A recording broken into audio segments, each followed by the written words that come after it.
మొన్ననే ఒక భార్యాభర్తలు వాళ్ళు మంచిగా కాశ్మీర్ పోయి హ్యాపీగా అక్కడ కొండల్లో కోనల్లో అంచే తిరిగి హ్యాపీగా ఒక 7-8 రోజులు ఎంజాయ్ చేసి వాళ్ళు హైదరాబాద్ రావడం జరిగింది వాళ్ళ ఇంటికి. అయితే వచ్చేటప్పుడు ఏం జరిగిందంటే వాళ్ళ మిస్సెస్ కి మొత్తం ట్యానింగ్ వచ్చేసి అదంతా ఒక పొరలా లేచిపోయిందటండి. ఆ పొర లేచిపోయిన తర్వాత అక్కడ అంతా తెల్ల మచ్చ వచ్చేసింది. సో ఆ తెల్ల మచ్చ ఎందుకు వచ్చింది అని వాళ్ళ విపరీతమైన టెన్షన్. సో కొన్నిసార్లు మనం హయ్యర్ ఆల్టిట్యూడ్ పోయినప్పుడు మనం జాగ్రత్త పడాలండి. ఒకటి ఫిజికల్ ప్రొటెక్షన్ తీసుకోవాలి, సన్ స్క్రీన్ తప్పకుండా వాడుకోవాలి. అక్కడ ఏం జరిగింది ఈ విషయంలో? సన్ బర్న్ జరిగి అదంతా పొట్టు మాదిరిగా లేచిపోయింది.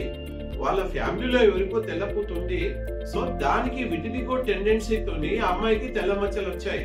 సరే, అది ట్రీట్మెంట్ తీసుకుంటే ఇప్పుడు తగ్గిపోతుంది. లేజర్ ట్రీట్మెంట్ రెగ్యులర్ గా వారానికి ఒకసారి ఒక 4-5 నెలలు తీసుకుంటే తగ్గిపోతుంది. కానీ ఇలాంటి జాగ్రత్తలు, ముఖ్యంగా హయ్యర్ ఆల్టిట్యూడ్ పోయినప్పుడు ఇలాంటి జాగ్రత్తలు తీసుకోవాలి. అప్పుడు ఏ ప్రాబ్లం రాదు.